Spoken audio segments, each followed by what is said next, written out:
Good afternoon and good morning, everyone. We have a packed agenda with a great lineup of speakers. I want to thank you all who are either on live or watching the recording for joining us. My name is Will Marshall, and I serve as the Program Associate for the Freight Electrification team here at the Electrification Coalition. This webinar is titled Advancing Freight Electrification, Private Sector Partners, as you'll hear directly from industry leaders about the importance of these partnerships when scoping out and implementing medium and heavy-duty vehicle electrification project. This webinar also serves as a celebration of the one-year anniversary of the Electric Freight Consortium, which was launched by the Electrification Coalition last September at the Global Clean Energy Action Forum. The Electric Freight Consortium, or what we call the EFC, serves as a forum for collaboration between the EC and our private sector partners, including shippers, carriers, OEMs, EVSE providers, real estate companies, and more, to discuss and collaborate on strategies and actions to accelerate freight electrification at scale. A core pillar of the EFC is to promote and foster collaboration within this space. So we thought there was no better way to honor the EFC than to highlight our members' approach to collaboration and partnership. We will hear from Volvo Group North America on the many partnership projects they are a part of. And this will be followed by a moderated discussion led by Uber Freight with Prologis Mobility, IKEA Group, and TeraWatt Infrastructure. These companies are all members of the EFC. Before we hear from Volvo Group, I first want to turn it over to Electrification Coalition's Executive Director, Ben Prohaska, to introduce our keynote speaker, Drew Kodjak, with the White House. Ben? Perfect. Thank you so much. And I want to start by thanking my incredible team at the Electrification Coalition work to build the EFC over the last year. There are incredible efforts across the country through other organizations like CalSTART, NACFE, Series that are bringing together different communities to try and solve the future of freight and accelerate transportation electrification. And we're excited that we can play a role in bringing together this partnership to help solve problems, think through best practices, and hopefully establish opportunities for policy changes to come in the years to come. I do want to say as a frame that transportation electrification, it's no longer a question of if, it's just a question of when. And I think with freight electrification, it's a perfect example of where it is a small percentage of all on-road vehicles, but a huge percentage of the emissions. And so we're at this sort of nexus and opportunity of policy and technology aligning to where we can really start to see a future where freight will be electric. And I'm excited for the discussion today. It's my great pleasure, though, to introduce Drew Kodjak, who will share a few moments and a few thoughts from the White House. But Drew, for background, has spent a number of years in this space. So first, he started out as an environmental attorney, where he's been working for more than 30 years to address air pollution issues. Is the current executive director, but is on sabbatical from ICCT, which is the International Council on Green Transportation, which he co-founded in 2005. And then he also served at the EPA, where he was an attorney advisor for a number of years. And just to add to the number of things that Drew's engaged in, he's also in the executive committee for the Transportation Research Board, or the TRB, which many of you may know. But right now, Drew is serving as the Senior Director of Transport Emissions for the figuring out how do we think about solving these problems. And certainly freight is a big opportunity to think about how do we transition the future of transportation and really do something that's going to have a big impact on disadvantaged communities.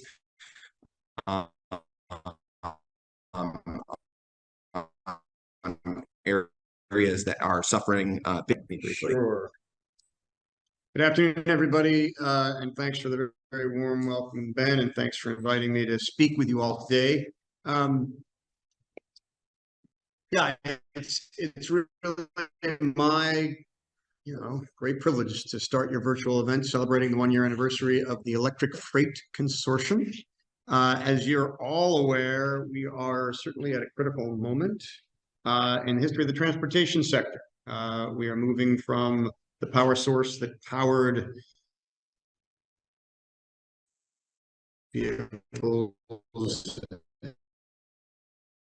and trucks and buses for 100 years to a new power source and a new powertrain. That is, and that's a very simple but very profound thought, and it's one in which the Electric Freight Consortium is I think meeting the challenge of the day, put it that way. I was at a workshop not so long ago. I was opining about the good old days when doing a motor vehicle regulation only required a small set of stakeholders, and we all knew their first names, and we could get them into a room together and work things out. And even though it was challenging, it was sort of easier than today when you have, based on electrification, power companies, EV battery companies, you've got charge companies, you've got stakeholders in equity, you've got a broader suite of states, you've got cities, far larger number of stakeholders. And so in order to do policy right, we have to be able to engage everybody in an effective way. And to me, that's why the Electric Freight Consortium is such a critical organization in doing so. So with that as a frame, let me give you a sense about what I'm hearing, reading, thinking about from where I sit at the White House. And I think, as you all know, not only are there a lot of sort of tax policies and incentives that the Biden administration has promulgated over the last couple of years, but there are also major regulations that are now working themselves through the system. And one of those, EPA's Phase 3 greenhouse gas standards for heavy-duty trucks and buses, will require major electrification for all segments, right, from urban buses to utility trucks to urban delivery trucks to day cabs to sleeper trucks. And, there is quite a divergence in the comments that we've received from what I'll call the traditional industry side. I think there's legitimate concerns and questions about how the ramp up is going to go from relatively small numbers of electric trucks today to the significant numbers that are envisioned in the regulation in 2030 and 2032. And not only the ramp up has questions, but also where the infrastructure is going to come from for both charging them or refueling them if they're hydrogen fuel cells. Significant, legitimate concerns that are raised throughout the comments when we read them. And then from the environmental side, from the equity side, from the state side, there's a different perspective. There's looking at the technology for electric trucks and that are already in operation, recognize 5 years, maybe 6, 7 years, depending on the segment, away, and then total cost of ownership when you include fuel savings and lower maintenance costs, take place in 2027. Mix with that air pollution concerns, climate concerns. And so from the environmental side, this seems like something that is very strongly supported. And the challenge for any policymaker, and certainly the Biden administration where we sit right now, is to navigate through those sort of, overlapping and somewhat conflicted and found in consensus as best we can. And I tell you all of that because I think therein lies what is incredibly important for the consortium to be able to bring together diverse parties, bring them to the White House, to the EPA, and educate us from where you sit, ideally with a common set of perspectives that help us then navigate going forward. So that to me is, where the great hope and importance is of this consortium. It's great that I'm able to celebrate your 1-year anniversary today.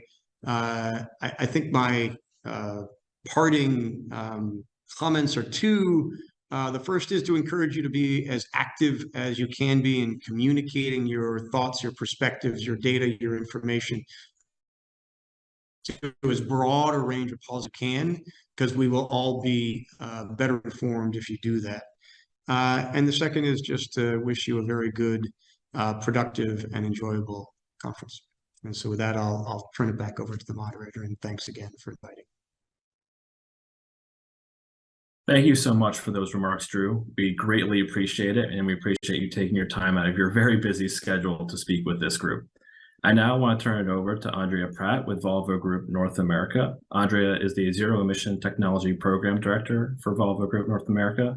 She has worked in clean transportation since 2011, and in her current role, she is focused on ZEV implementation, advocating for incentive programs, fostering utility engagement, and scaling medium and heavy-duty ZEV pilot project.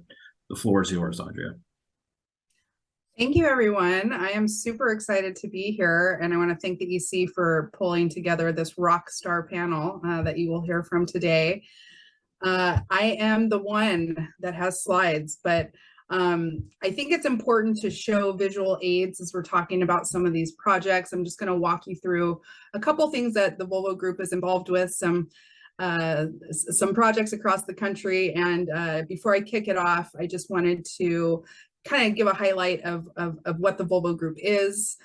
We are an OEM, or original equipment manufacturer, of medium and heavy duty trucks. We manufacture trucks, buses, and construction equipment, and also marine and industrial powertrains that are used in things like the Tyco terminal tractor that you see at the center bottom, and the Rosenbauer fire engine that is currently at the city of LA on the lower right-hand corner. We are deeply committed to sustainability, as you might guess.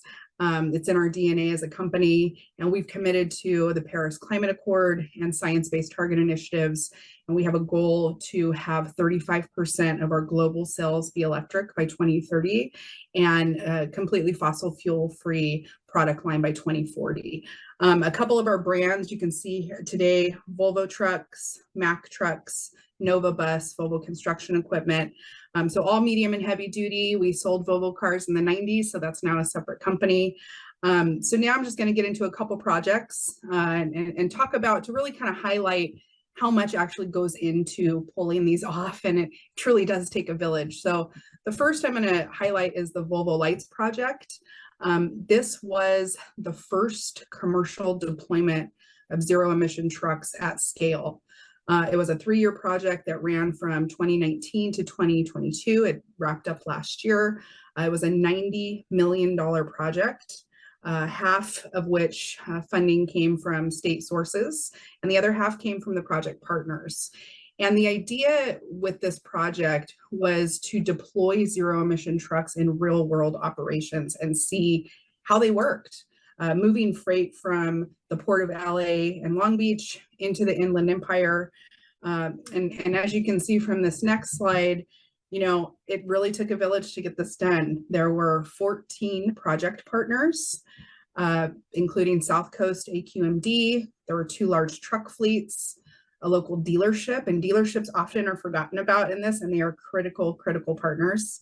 2 community colleges, a charging provider, an electric utility, of course, and also a community outreach partner. That piece is really important. And none of these entities had ever worked together before on a project like this. So we learned a lot. And I think one of the key to success of this project was really respecting the concerns raised by the various stakeholders and working together to kind of design mutually beneficial actions and really get to those solutions at scale. Some of the key outcomes, I like showing this slide because it's actually out of date, but it gives me a talking point. On the lower right-hand side, you'll see 23 battery electric trucks. We actually deployed 30. The fleets liked them so much, we actually got some additional funding to support 7 additional trucks. And all of those are still in operation today. These were not demo units, these were commercially available trucks, and they're still out there doing the work. Some new electric truck maintenance training programs were developed out of this, and 45 technicians completed training during the project. The team also developed the first safety responder document that's publicly available now on the National Fire Protection Agency. There's a lessons learned guidebook, and you'll see the lightsproject.com there on the top. So if you're interested in learning more, I encourage you to go to that website and download the document, because that was actually part of the project, was to do a report out at the end of all the lessons learned and best practices that were fleshed out. So This was super helpful and really kind of put us on the map. And speaking of maps, I like this right-hand side because it shows kind of some of the routes and the different partners, and the areas kind of in yellow are disadvantaged communities. And so you can see this was really intentional to try to electrify freight routes that were going through these communities and really get to the port activity. So next up, we were awarded a $2 million California Energy Commission Best Fit grant to establish a charging corridor for medium and heavy duty vehicles at several of our dealerships in California.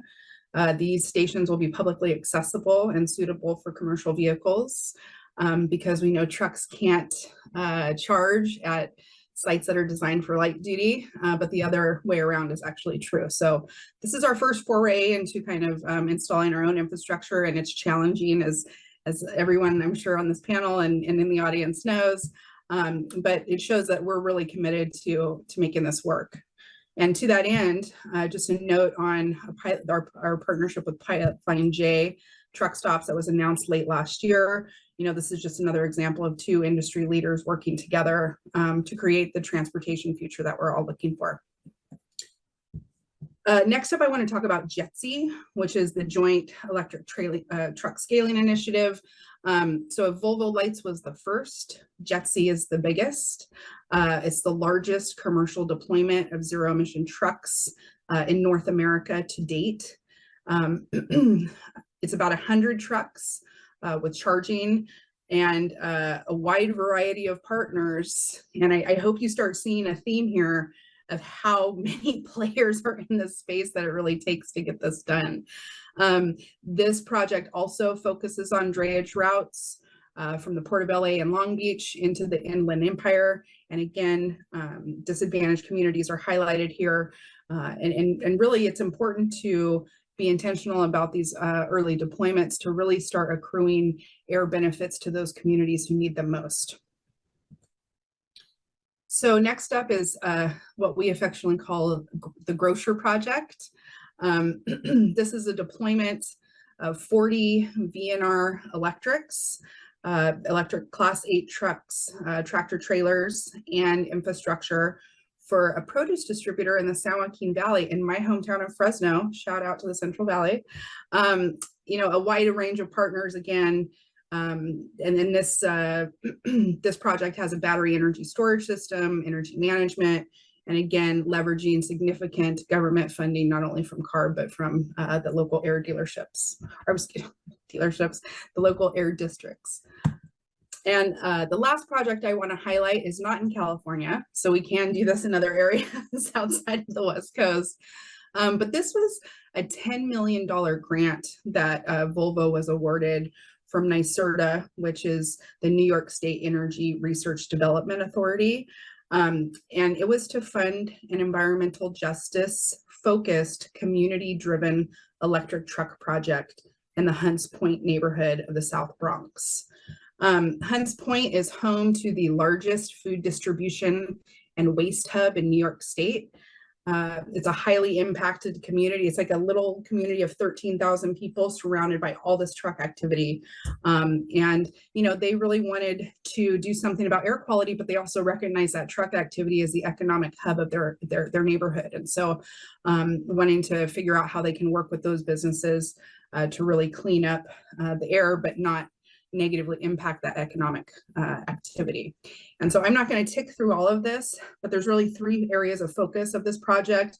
One is establishing the first public charging hub for electric freight that will be shared with multiple fleets and also car charging. This will be developed on a brownfield site, which is also one of the first.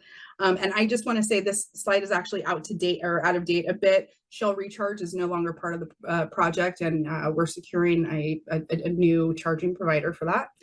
The second part of this project is electric trucks being used in city harvest, so for food rescue and distribution. So these are refrigerated trucks. This is a really good use case for these. And third, and what I get really excited about, is this electric trucking co-op model that was really sprung up from the community. And they're looking to provide access to these electric trucks to expose to technology and also limit the risk and offer driver education and workforce development. So that's just a little bit about what Volvo's doing in this space. And I hope I kind of conveyed, it truly takes a village. There are a ton of partners that take to pull this off. And a lot of these folks haven't worked together yet. And so I'm excited for venues like this, where we can continue to cross-pollinate ideas and really look for opportunities to collaborate and coordinate. So thank you so much. Well, great. It's great to see Volvo Group involved in so many of these partnership projects. Thank you, Andrea. Next on our agenda is the panel discussion, moderated by Chinmay Jaju with Uber Freight. Chinmay is the Senior Manager of Strategy and Business Development, joining Uber Freight a little more than 4 years ago after starting his career as a management consultant. He was responsible for marketplace visibility, B2B growth, and sustainability partnerships. If you ask him about his favorite part of the job, Chinmay will passionately talk about the challenges associated with decarbonizing supply chains and the importance of sustainability in business and personal life.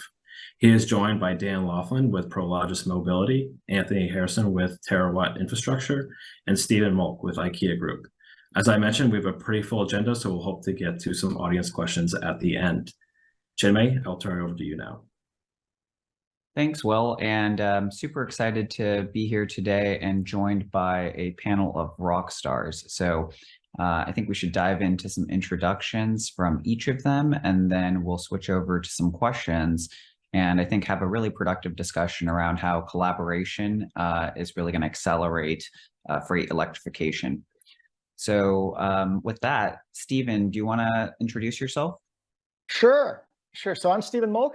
I am the Project Implementation Manager for IKEA's zero-emission delivery ambitions in the United States, part of our broader global goal to bring all of our customers zero-emission delivery. Awesome. Thank you for that. And Dan, would you like to go next?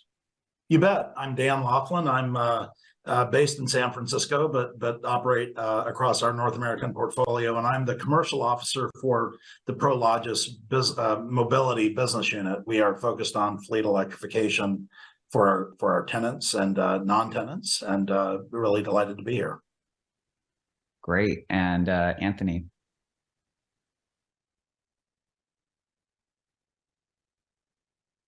And strategic partnerships here at TeraWatt, and TeraWatt Infrastructure is a full spectrum solution provider for commercial EV charging, targeted mainly at providing a solution to shared access to EV charging for medium and heavy duty fleets. Wonderful. It's great to have you all here today. Let's dive into some questions. First is sort of an open question for all of you. We're very early in electrification, infrastructure, investments and rollout. Would love your perspectives on how, as we continue to roll out more and more charging infrastructure, partnerships will play a role in our ability to do that. Yeah, I mean, so for us on the last mile side, I think the partnerships are critical. Just on the charger side alone, we're partnered up with ChargePoint and then Electrify America for our own charger infrastructure needs. But then we're also reaching out to all of our transportation providers. We work with about 6 or 7 different transportation providers across the U.S. and sharing our insights, knowledge, learnings back and forth with them, and then helping them enable charging infrastructure at their own locations, because we don't want this to be just an IKEA only type of solution here. Yeah, and I'll just chime in for our side, and I think this is really a cornerstone to what I spend most of my time thinking about here at TeraWatt, is that whether the motivation is through forward proactive looking corporate level commitments like IKEA and others have, or you have regulatory pressures that we're seeing in places like California to adopt. One of the biggest challenges we're seeing is, as these fleets, depending upon their level of sophistication, they're looking at vehicles first. And then the question always comes up of, how am I going to fuel them? And so partnerships for us, upstream, with folks like, the Volvo Group, the other OEMs are incredibly important, because ultimately, as an infrastructure provider, at the stage that we're in the market, we want to be building solutions that are actually going to work for the fleets, not doing it in a vacuum and just trying to take our idea of what charging needs to be and sell it to the market. We are trying to be flexible at this stage. And so what we can do is hear from the OEMs, hear from some of the major shippers, start to hear from the carriers of, what is the model that's going to best fit, knowing that it's not going to be an exact one-for-one for how they're fueling today with liquid fuels, but how can we start to set this up in a way that makes sense? And then I think the other leg to that stool is the partnerships that we have with the electric utilities. We have to be incredibly proactive with them. And because a part of our stack of solutions is also, acquiring real estate and where we put these things, we're not just following customer demand from the truck adoption side, we're also trying to be strategic where this is going to be the most cost-effective and most, grid efficient from the standpoint of the utilities mapping. I think there's still a lot of work to be done there, but it's going to be an incredibly important partnership. I'd certainly echo that. I think as I think about the partnership landscape, I think there are basically three legs to the stool. There's the OEM charge infrastructure, CPO engagement to ensure that when a vehicle arrives, it can charge and it can talk to the network. I think that's very important. I think secondly, the utilities are obviously incredibly important, and that's an engaged and consistent dialogue with them. And then I think the third leg of the stool are with our public partners around permitting, entitlement, engaging them around what are the requirements. I think a lot of the public entities are they haven't really thought about what it means to have an EV charging depot in a location. Sometimes there aren't zoning, permissions for even that type of asset class. So there's work to do to bring all those parties along. But I think the major point, I think, for the shippers is that while it may take a village, it's not their responsibility to build that village. We with Volvo, we with TeraWatt are all working this very actively. And so I don't want people to be alarmed that that onus is going to fall on them. I think we're heavily invested in driving this forward, and these partnerships are already forming, and we're doing that heavy lift already. Well, that's good to hear, Stephen. I'm sure that takes a little bit of the pressure off to know that there's partners helping out. But I mean, look, we'll take whatever help we can get. I mean, I think our approach has been very opportunistic. So we're going to go ahead and build out our own infrastructure where we have real estate. But and we're happy that Dan and Anthony are doing their thing and in support of other options. And then there's so many other opportunities out there, whether our transportation providers provide their own infrastructure, or whether the contractors that they use have their own infrastructure, or that we rely on a public charging infrastructure to the extent that we can, as well as now they have we've got mobile options out there, containerized chargers, or other mobile or services, electric charging services and off-property services and things like this. So I think there are a number of different options for from our point of view. As those things get built up, we realize that's going to take time. The vehicles are going to come into market. We have very little to do with what vehicles are available, but they're always coming in. More and more will be available over time. But so in the meantime, we'll take whatever opportunities we can grab.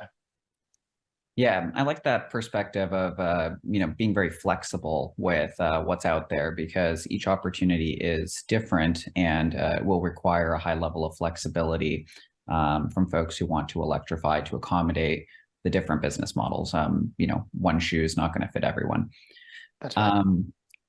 Anthony, I'm curious to understand a little bit, based on your business model of deploying charging infrastructure, how do you think about something like utilization? And, we all know that utilization is one of the keys to ensuring that the business case for deploying a charger, deploying EVs makes sense. And I'm curious how you think about utilization, as well as how data sharing and data exchange partnerships can potentially be leveraged to increase utilization and make it more profitable and economical to deploy charging infrastructure.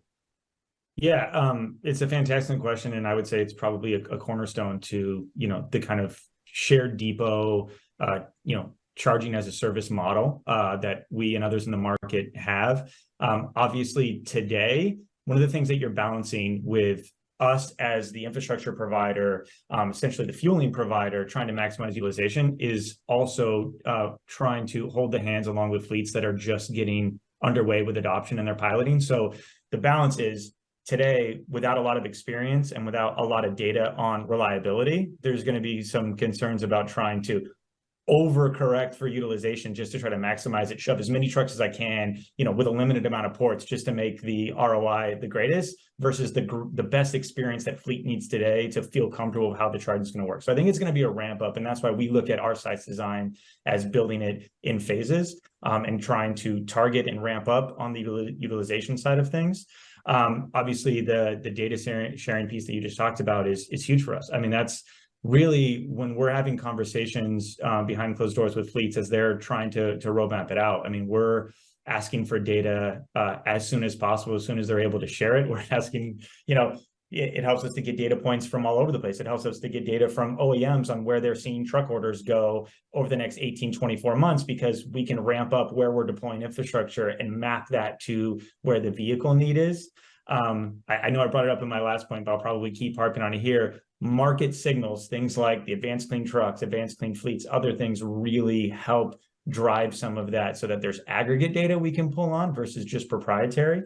But I think it's absolutely key. And I think that one of the other mechanisms that really California is looking at in order to addressing the utilization piece, because we still have, I used to work at charge point and light duty charging. We have it in heavy duty charging. We have the chicken and egg. And so it's like, Volvo wants to sell more trucks, but their customers want to see charging before they buy trucks. And we want to see trucks so that they can give us the utilization we need to put in charging. Is that there's a mechanism that California is considering under the low carbon fuel standard program that essentially could allow developers to take advantage of incentives to build out capacity for charging, and cover off on some of that early utilization risk ahead of the demand, which I think is going to be transformational when it comes to fruition in places like California, and hopefully we see it in other markets. Yeah, the phrase chicken and egg, I think, is challenging sometimes, because I think every person on this call is taking full ownership of what they can do and maximizing what they can do within the bounds of their own company's ability to do that. So chicken and egg, maybe I'd trade out with the cold start problem, because I think that's really what's happening. We're starting from a standstill. You have to energize the system before things get rolling. And it's great to see government funding being leveraged for that. Dan, I would love to hear a little bit from you, because I know that you have several different kinds of investments when you think about infrastructure, either at your site or off of sites, where you're the real estate owner, shared versus private. So hoping you can break that down for me and just talk a little bit about the different, types of investments that Prologis is making in infrastructure. You bet. So we own about 5,500 buildings globally, over 500 in the greater LA area alone. And so obviously the behind the wall, behind the fence charging opportunity is very familiar to us. But I would say that we perceive that to be one leg of, a multi-leg stool. And so we think that there are going to be sites that don't work for the tenant. There are going to be sites that the utility is not going to be able to get you there in time. There are going to be sites that don't work for a duty cycle.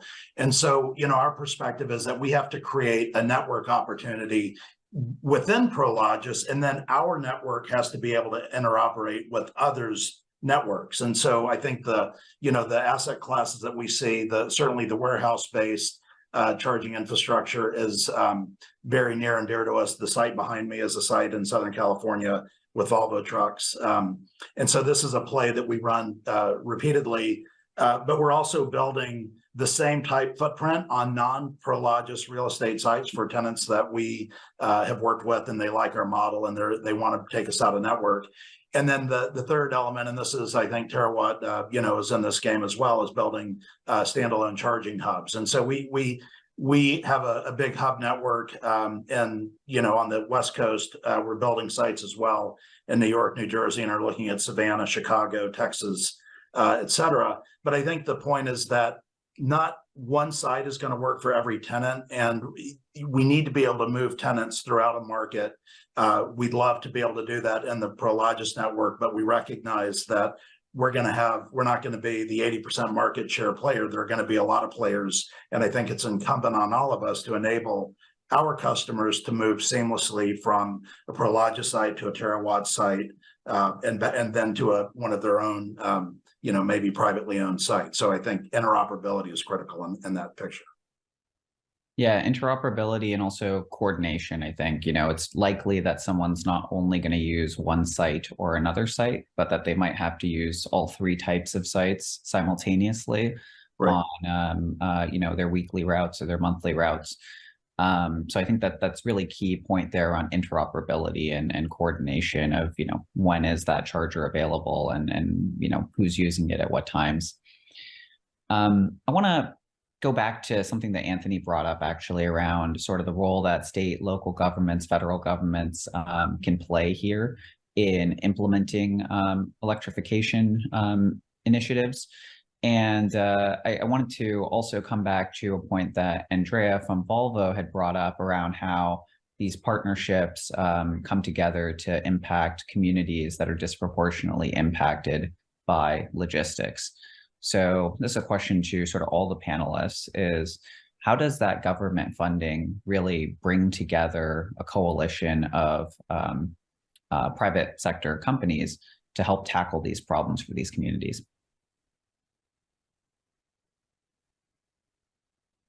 Well, I'll go first. There's a lot of, when it comes to what governments can do, there's a lot that they can do, right? Certainly my colleagues in Europe and Asia have got, different types of government incentives requiring chargers for a certain number of parking spaces, or banning diesel and gasoline engines altogether in certain urban centers, which I think is great, kind of creates its own market there. Here in the US, the ACT and the ACF, obviously we're big supporters of those, along with the indirect source rule in Southern California, which is getting warehouses into the game. Warehouses, not Prologis, of course, who are already in the game, but like other warehouses as well to join in that effort. I think a lot of the federal funding has been around public charging, which is not necessarily applicable to fleet charging behind the fence, but we do see a lot of utility programs and participate in some of those utility programs for behind the fence funding, make ready programs and things like this, which I think are extremely helpful. But anything that creates a market like the ACF is super helpful in pushing everybody to kind of think about electrification. So look, I'm excited about anything that pushes this along. So I'm for all of it. But yeah, ACF, ACT, LCFS credits also in California does a great job of helping pay for some of that. And the indirect source rule are all my faves.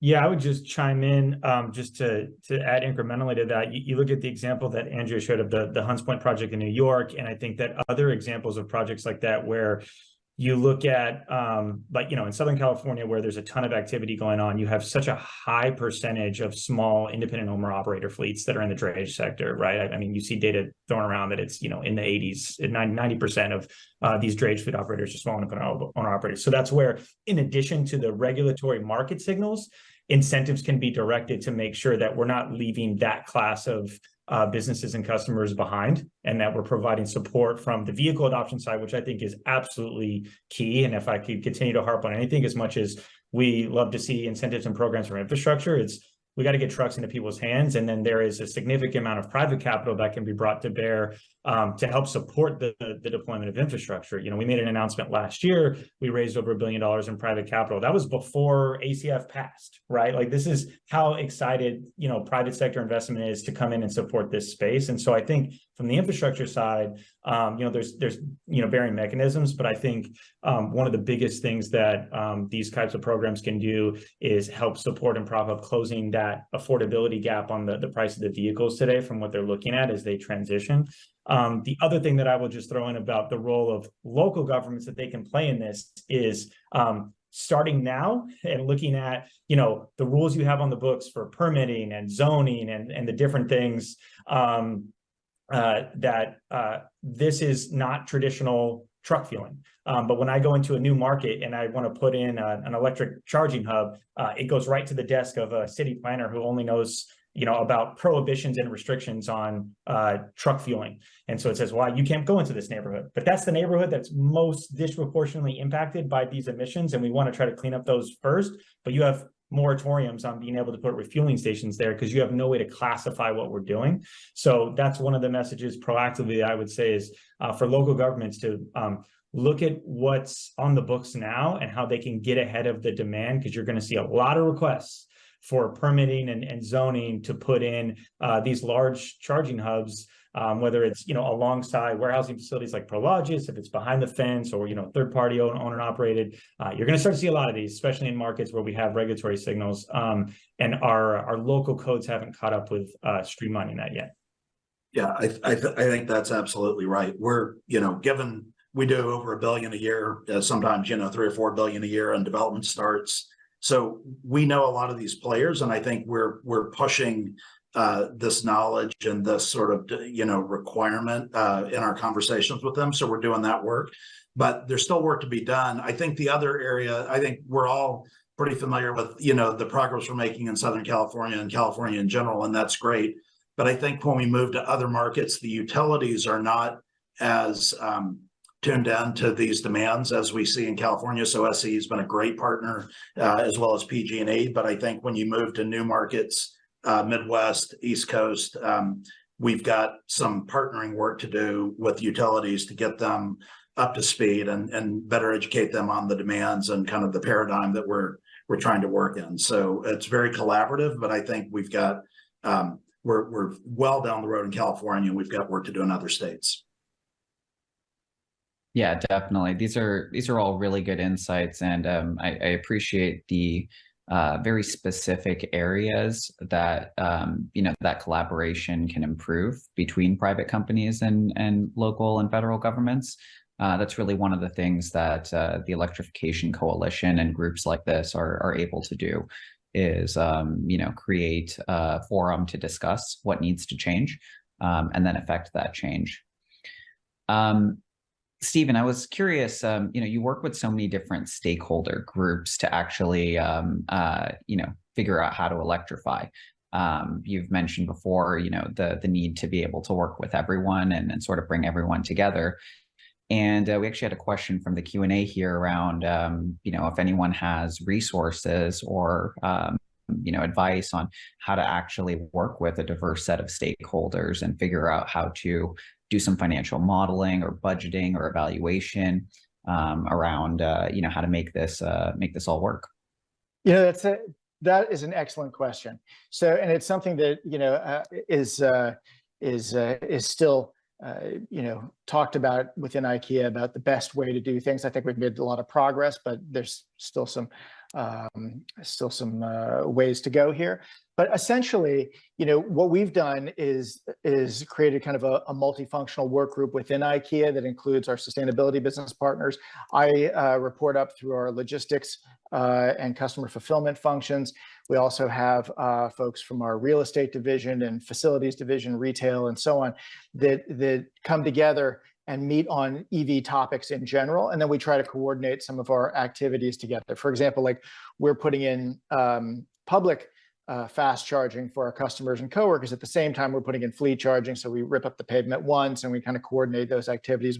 We get one utility interconnect and so on. So I think there's a lot to be had just from bringing the internal stakeholders together and kind of aligning our interests that way.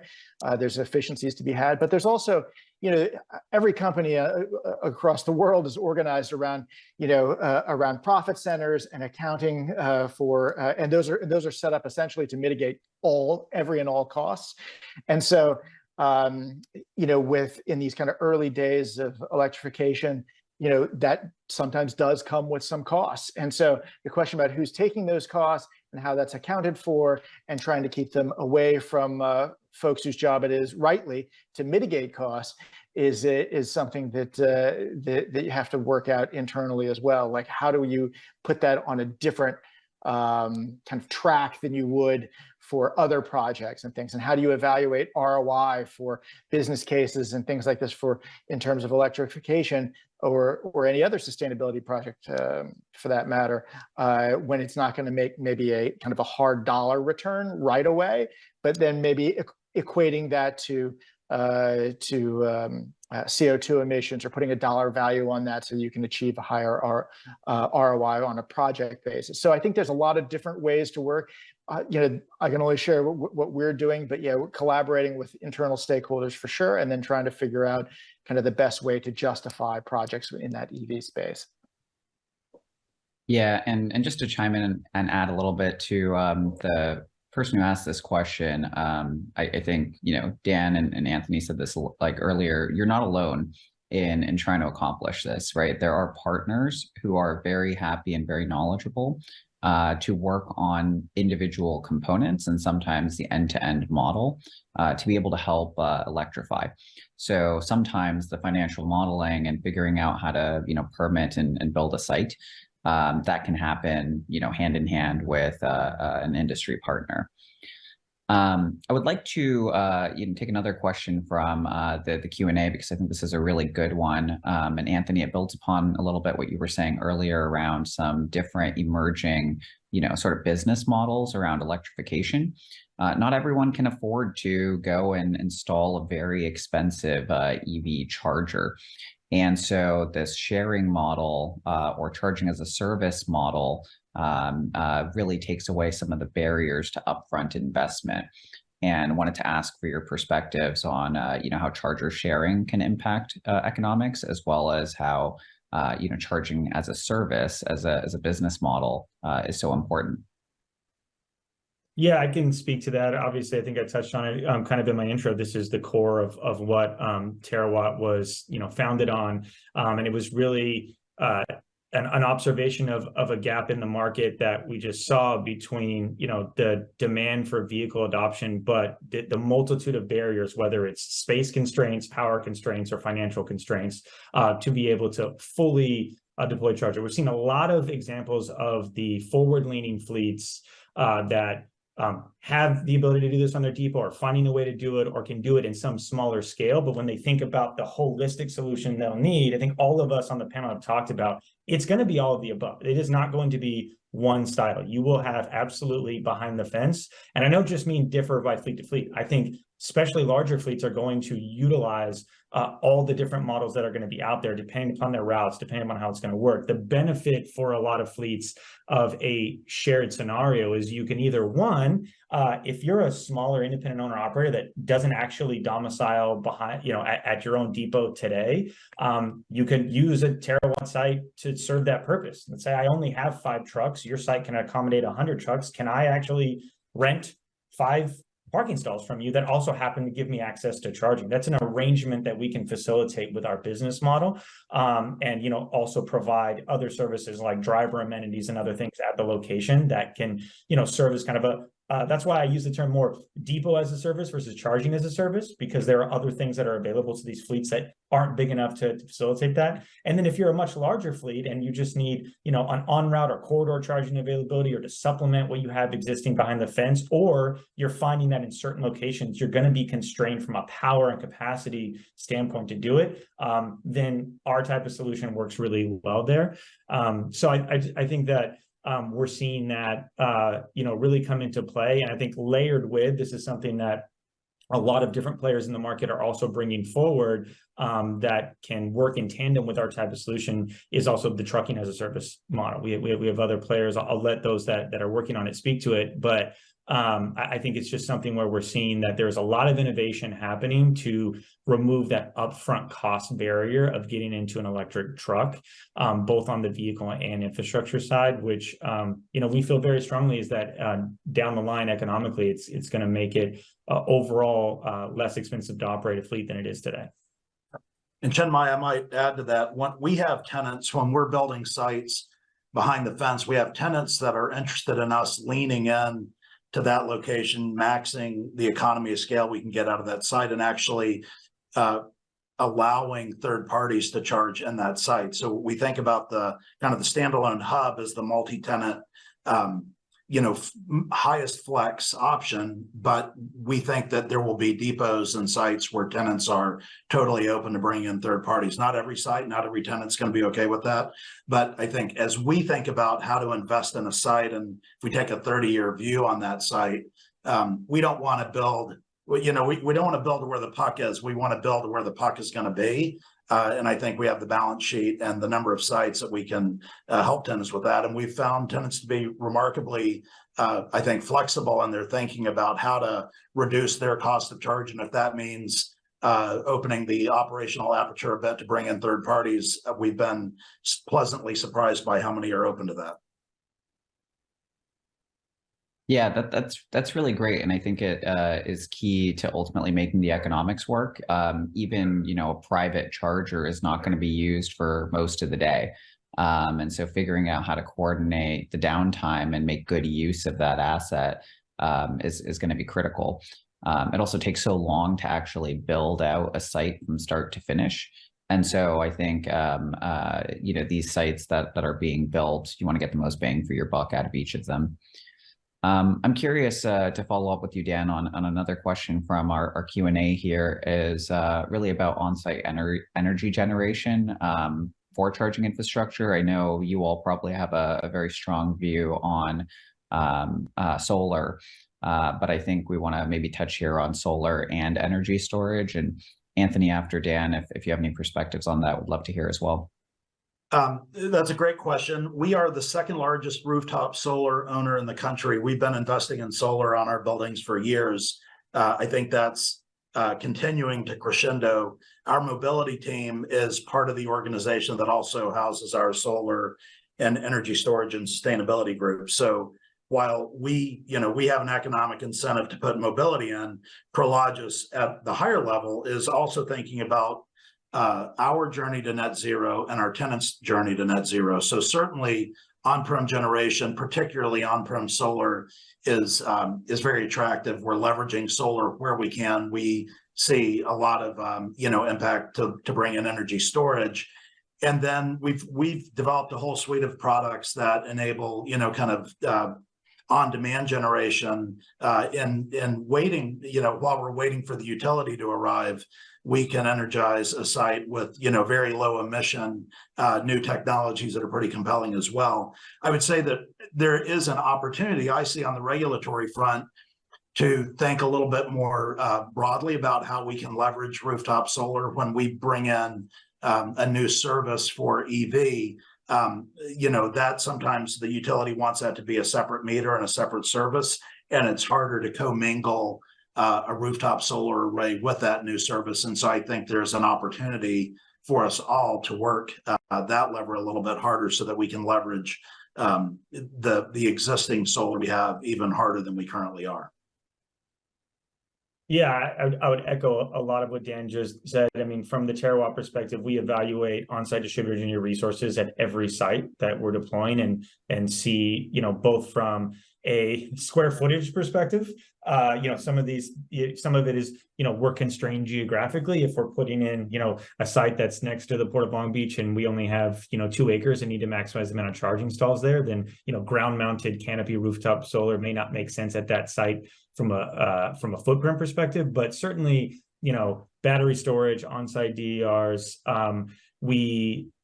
there's kind of two different motivations, especially for things like solar and battery storage at a site. One, as we look at ourselves in the supply chain, we are a supplier to a lot of these, major corporations that have made their own sustainability commitments, and they want their power delivered to them, including, electricity as fuel, at, as close to zero emission, if not zero emission over a ramp up as possible. So we are a part of that stack, and have to work to meet those same commitments that these, larger companies like, the IKEAs and Walmarts and others of the world who have been real market leaders in making those commitments. So I think looking at that from just, the delivery of the electrons and how clean they are is incredibly important. And then the second piece is there's a reliability piece here, especially in early days. As I've talked about, a lot of these fleets, you look at the data we get from the public charging, industry, and, reliability isn't great today. And there's a variety of factors for that. And so obviously we have to deliver above and beyond what we're seeing in public charging. These are mission critical fleets that, there are significant monetary impacts to their vehicles not being able to fuel. And so distributed energy resources play a role in that as well. And that's something that we absolutely are considering at all of our facilities. Wonderful. Well, we're running close to time here, so I wanted to end with one question, a quick one for all three of you. Would love to understand, why you all participate in the Electrification Coalition and what groups like this one are doing to advance freight electrification. Yeah, I mean, look, Electrification Coalition does a lot of great work. We participate in this group and a bunch of other groups as well. I think the more we educate the folks that are out there, and it's a dialogue, right? It's both directions. We educate ourselves on all these other stakeholders and their needs and stuff like this. Is better for all of us. I would also, say that and that's why we do these. That's why I do a number of public speaking engagements and things like this, including speaking at trucking conferences and just transportation conferences in general, not necessarily those focused on electrification, because I think it's important to get the word out. But that's why we participate in these types of things, because the kind of the public outreach and the dialogue is such an important part, and it's part of our overall strategy for rolling out electrification. Look, I think that we need everybody in this, ecosystem to be successful. So this is not, we're not, thinking competitively, we want to hoard our information and hoard our knowledge. We need to be collaborative. We need our customers and our prospects to think they can come to us. And if they learn something from us, they can take to one of our competitors. It's going to rise all boats right now. So I think this is the time to enable the ecosystem, to make people feel confident that the solutions exist out there, that they can lean in. And I think if we can collectively do that, then we're all going to benefit.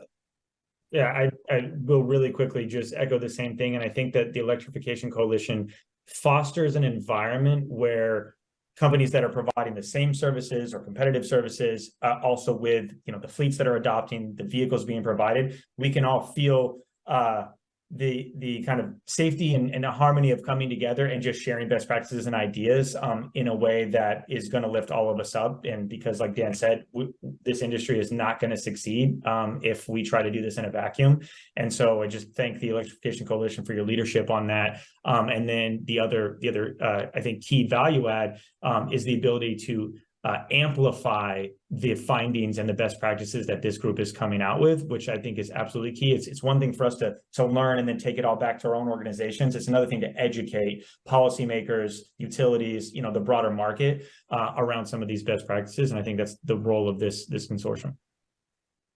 Awesome. Well, I want to thank you all for joining me on this panel, and for the Electrification Coalition for bringing together this really awesome set of folks in a room together. Well, great. Thank you so much, Chinmay, Dan, Anthony, and Stephen, for your time and sharing your insight and your expertise with all of us today, as well as saying some kind words about the electrification. We certainly want to drive partnerships and collaboration like you were discussing. I'd also like to thank you all, the audience, for attending, and I encourage you all to stick around for some following slides so you can get involved with some of the events that the EC has coming up. And if you'd like to learn more about the Electric Freight Consortium, we've shared a link in the chat. We also have a QR code in one of the following slides. So we strongly encourage you all to take a look at that. So I want to thank you all again, and I hope you have a great rest of your day.